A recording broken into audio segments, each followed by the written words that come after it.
Well, hi everybody. My name is Kathy Anderson, and I am so happy that you're joining me today. What my job is, I teach at the University of Iowa, and I teach anatomy. And one of the things I teach is about the brain. So I would actually like to teach you guys about the brain, but to do that, we're going to do a little bit of cooking. We're going to do some cooking, we're going to do some arts and crafts, but the one thing that we're all going to do is learn. But in learning, we're going to be doing some fun things because you guys know learning is fun. So here's what I need you to get out of the kitchen or pantry. Okay, so first of all, how about some eggs? Okay, and 2 eggs would be great.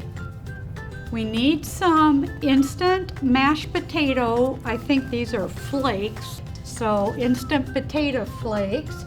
We need a jar, preferably with a lid, okay? So a little jar with a lid. We need a measuring cup, and I have a 1 cup measuring cup. We need some water, which I think will be easy for you guys to find.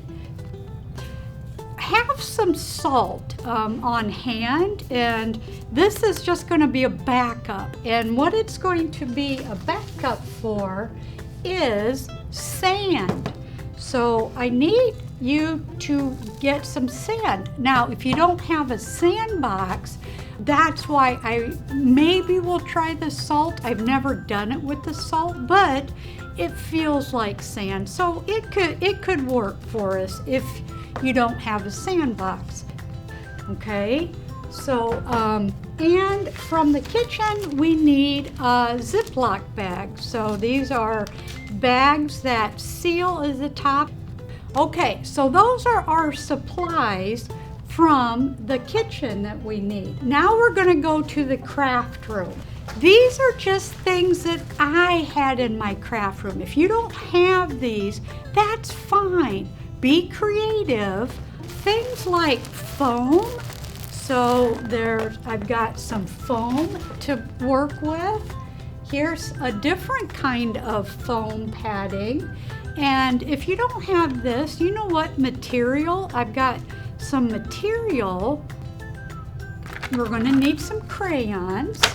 Okay. How about some newspaper? Let's see. I'm just going through my craft closet here. We're going to need tape.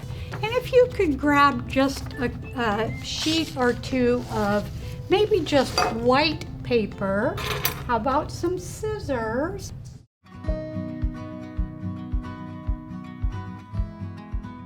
The first thing we're going to do is, since we are learning about the brain, and you have to understand how fragile the brain is.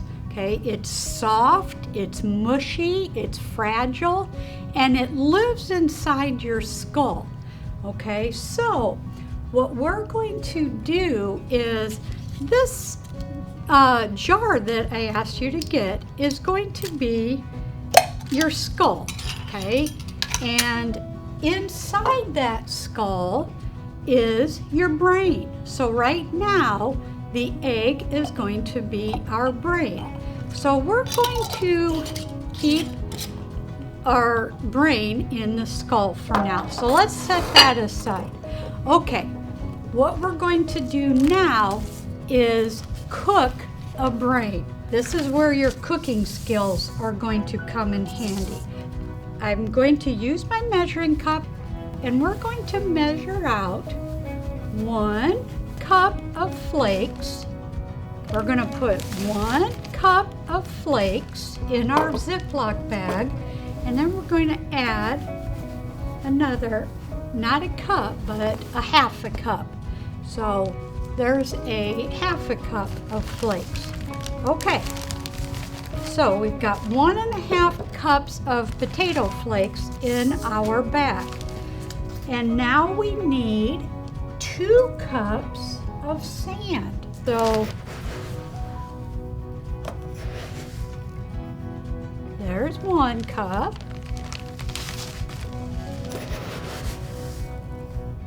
Oops. And there's our 2nd cup. Okay. All right, now we need 2.5 cups of water. So 1,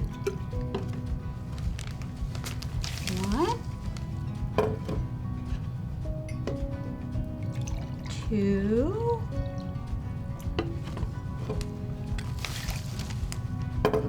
and a half. Perfect. Okay, guess what? We have a brain in a bag. So seal it up tight, and now we're going to just mush it up.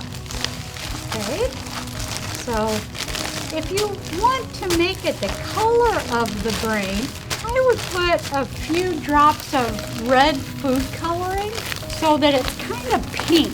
Okay, the brain is kind of pinkish. Okay, so get all of that mixed up. Okay, I'm going to let the air out. Burp. Did you hear it burp when I opened it? Okay. Mix it up. Mix it up.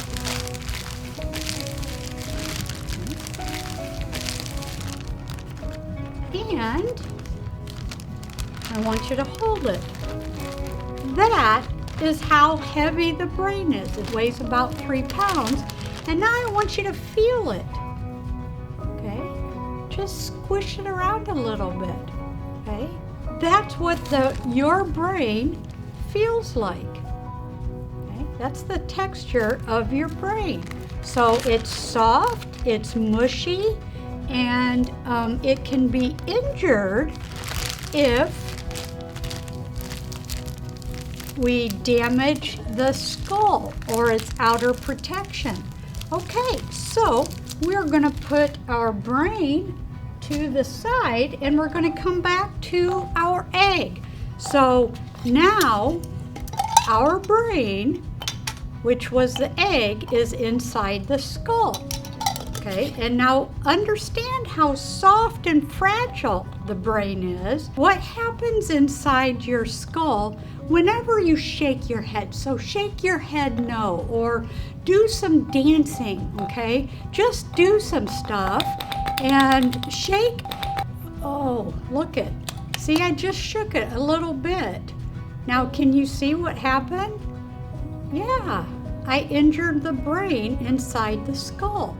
Okay, well, that doesn't usually happen when you shake your head. So we have to figure out, how can we protect the brain inside the skull whenever you shake your head? Okay, so we've put our brain inside of our skull, and you're going to have to run and get a little more water. I used up all my water, so I have refill, and this time we're going to fill and surround our brain with water, okay? Because your brain is surrounded by a fluid, okay?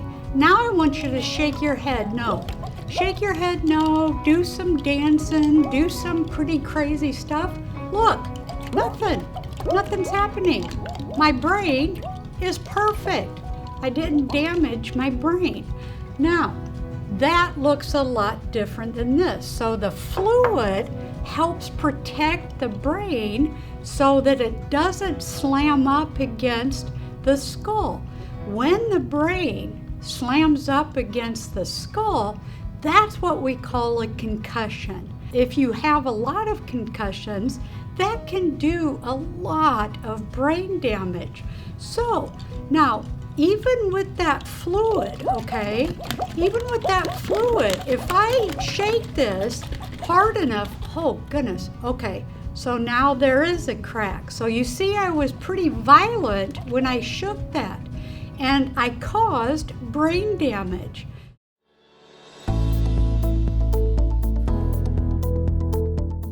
All right, everybody, so now you've cooked a brain, you've held a brain, you have felt a brain, you've seen the protection for the brain with the fluid around the brain, but now let's talk about the brain and what it does.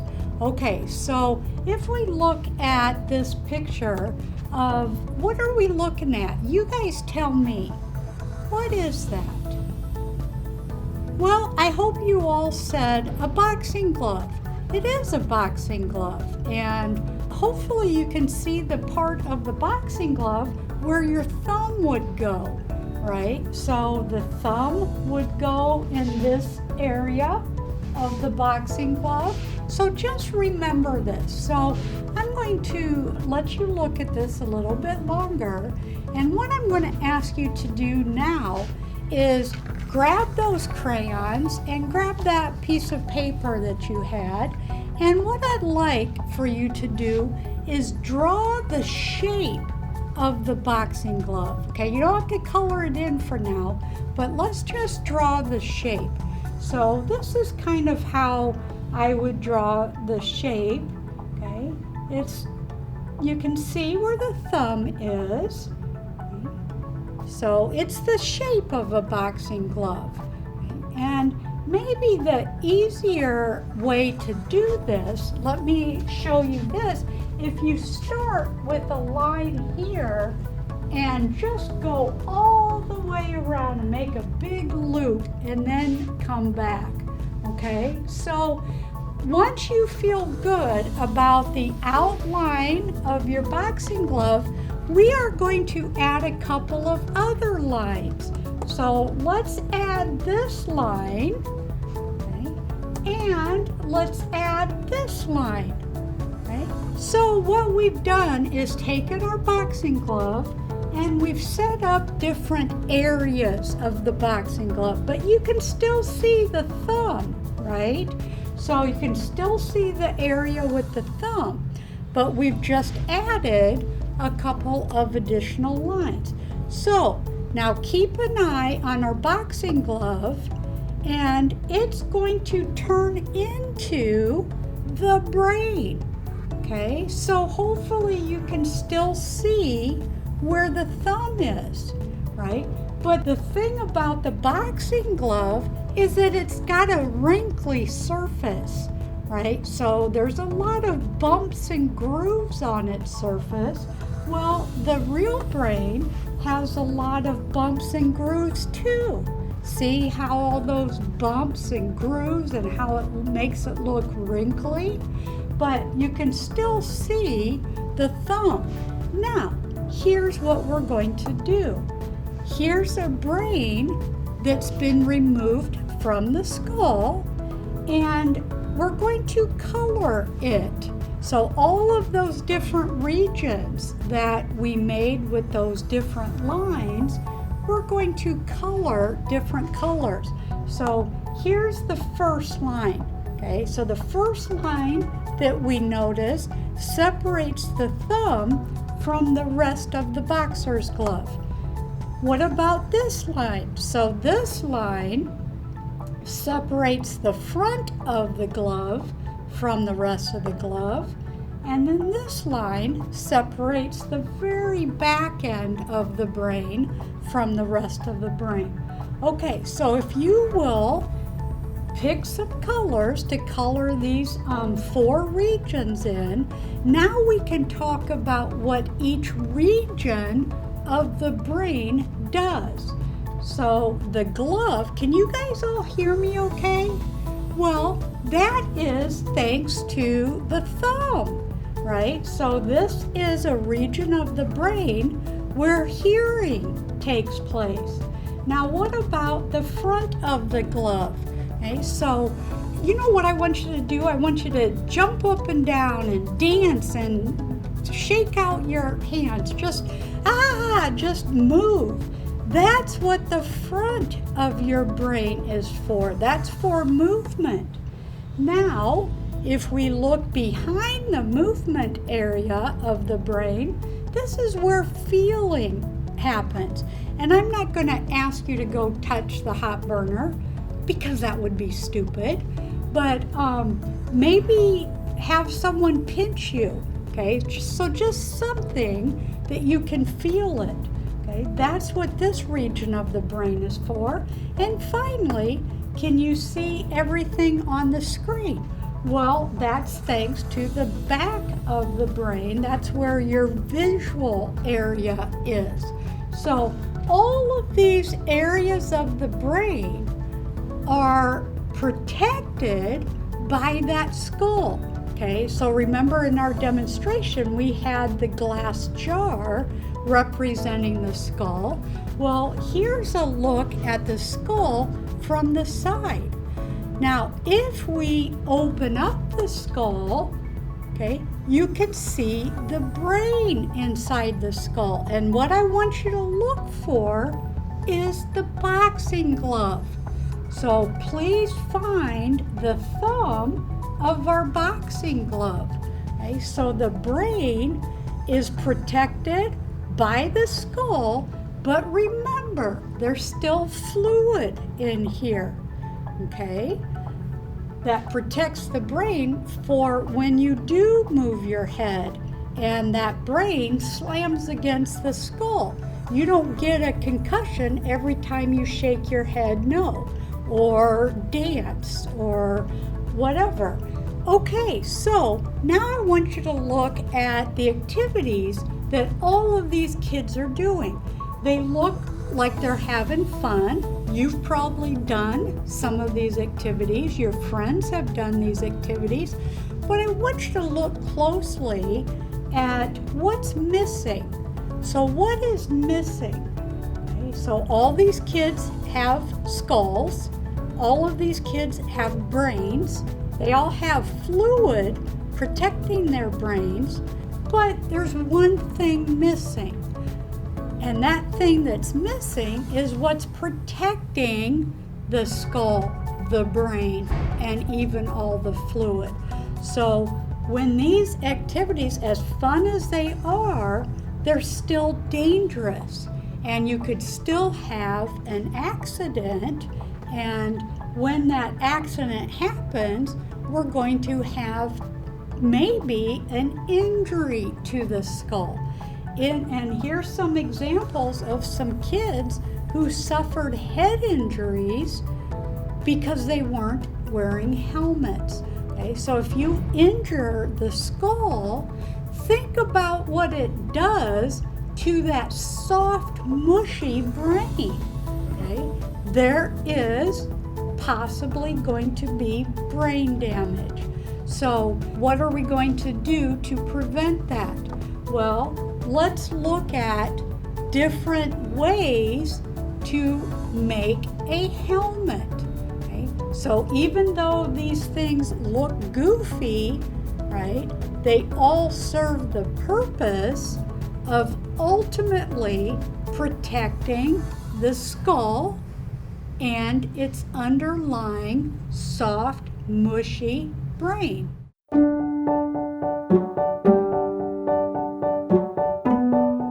So, what can we do to protect the skull and the brain even more?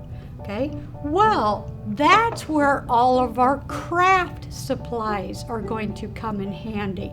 So what I'm going to ask you to do is maybe start with just a fresh egg. So what I want you to do with all of these craft supplies that I had you find in your mom or dad's craft room, we're going to use all of these craft supplies and try to build a helmet. So let's build a helmet for our precious brain and skull. And I don't know, I might do this. Maybe I'll wrap up some foam and maybe some newspaper. So let's take some newspaper and crumble it up. I don't know, just try to design a helmet that will protect our precious head. So I'm going to wrap all this up. Okay. So here's my helmet. Not very stylish, is it? You probably wouldn't wear this because your friends are going to make fun of you. But it's okay because there are helmets that are actually pretty cool looking. So after you've built your helmet, right, and I'm going to only give you, maybe 3 minutes. So take about 3 minutes, use all of your craft supplies, and build a helmet. Okay, here's what you're going to do now with your helmet. We're going to stand back a little bit, and what I would like you to do is measure 5 feet off the floor. Okay, so measure 5 feet off the floor, and then we're going to drop the egg. Okay, I'm going to drop the egg, and then we're going to open it and see. Oh no! Did you see that? So my helmet did not work. So guess what? I'm going to have to go back to the drawing board and try to build a better helmet, because right now I have got brain all over the floor. So you guys keep trying to build helmets, and maybe, start dropping from 5 feet above and then move it to 6 feet and see how effective you can make your helmet.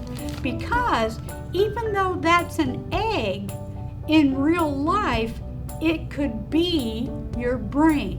So what I want to be sure you understand is how precious the brain is. So you do everything you can to protect it, okay? And I don't care how uncool you feel, because guess what? This is a lot more ugly than goofy helmets. All right, you guys, thank you so much for joining me. And if you have a really good design for a helmet, make sure that you let me know, okay? Because you know what it takes to design a really effective helmet? A little bit of engineering skills, okay? So let me know what you came up with. Okay, bye everybody.